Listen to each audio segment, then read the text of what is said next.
నమస్తే అండి, welcome to our channel. నేను మీ మణికంఠ. మన లక్ష్మి కలెక్షన్ అందరికి తెలుసు కదండి. మన లక్ష్మి కలెక్షన్ లో న్యూ మోడల్ వచ్చాయండి, కొత్త మోడల్, మంచి కొత్త స్టాక్ వచ్చింది. అందరూ విజిట్ చేయండి ఒకసారి నేను లక్ష్మి కలెక్షన్ ని చూడండి. ఈ నేను ప్యారప్ చేసిన శారీ అయితే మన కలెక్షన్ లో ఉంది. 420 ఫ్రీ షిప్పింగ్ అండి. All over India free shipping చేస్తాను. కలెక్షన్ అయితే సూపర్ ఉంటుందండి మన లక్ష్మి కలెక్షన్ లో. చూడండి, బ్లౌజ్ అయితే ఇలా వస్తుంది.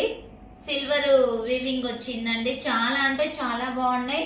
ఇంకా కలెక్షన్స్ ఉన్నాయండి. చాలా పట్టు శారీస్ కూడా తీసుకొచ్చాను. ఒక్కసారి మన కలెక్షన్ ని విజిట్ చేయండి. మీరు ఎలా ఉంది నాని మన కలెక్షన్? మన లక్ష్మి కలెక్షన్ ని మీరందరూ మన కలెక్షన్ ని మంచిగా విజిట్ చేయండి ఒకసారి. నేను ఈ షార్ట్ కింద అనేది లింక్ ఇస్తానండి.